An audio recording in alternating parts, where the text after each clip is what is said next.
Welcome to this training tape dealing with various kinds of roughing. In this first clip, we're going to have a look at the holder and see what happens to him. I can already reveal that this is the guy who's going to be of interest. So let's have a look. And initially it looks like there is a fair amount of contact, but if you go back and have a look at what happens to the guy making the contact, you'll notice that he's actually being blocked.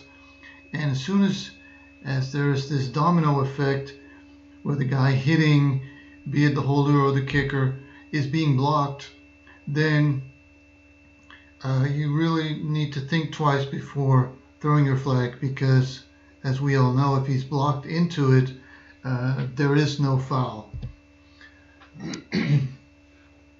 Same is the case on this next play where we're looking at the kicker. Again, we're looking at this player right here. Outside guy comes in, and the block to him is smaller, but so is the contact. So I'm quite happy that we did not have a flag in this situation. Again, because once the guy gets blocked into it, it's very, very difficult to get a correct call on a running into or roughing type situation. This next play, next three plays, we're looking at roughing the punter. So we're looking at the punter, and in this situation, as you will see, the contact is so severe that it really doesn't matter where he hits the punter. It doesn't matter if it's the kicking leg or the plant leg. With this kind of substantial contact, I'm happy with a roughing call 10 out of 10 times, really. And if we compare that to this next one, where if you'll notice on this play, the punter's plant leg gets hit on his plant leg right there. And as soon as we have that type of situation, we'll want roughing the kicker called every single time. Had the same type of contact been to the kicking leg, you could have argued for a running into, but there's much higher risk of injury in this type of contact to the plant leg, so this should be a roughing every single time. On the next play,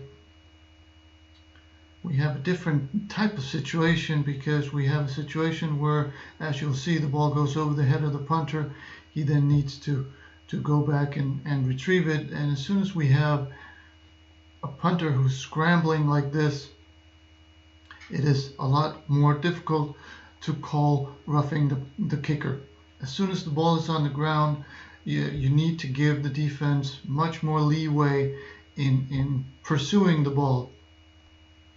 So here you can only have roughing the punter if, in your judgment, the punter manages to get a hold of the ball, turn around, and re-establish himself as a kicker. If that is the case, then you can have roughing the kicker. I personally would be very cautious to ever have roughing the kicker once the ball has been on the ground.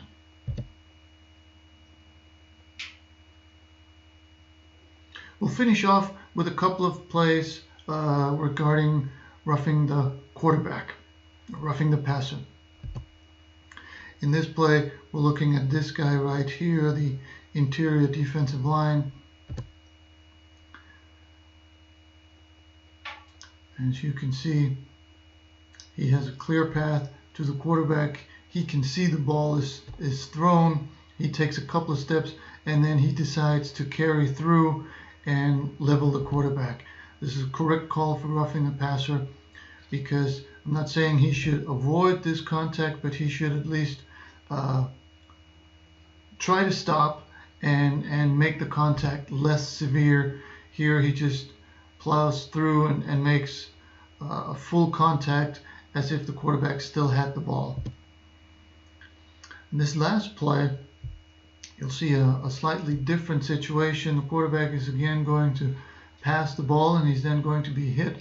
But the timing of it is different if you compare it to the previous one, where here the quarterback lets go of the ball and he is hit immediately. So I'm quite happy not to have any flag on this situation, because I think the defensive play is legal in this situation. That was it for this edition of Training Tape dealing with roughing. I hope you enjoyed it, and good luck for your upcoming season.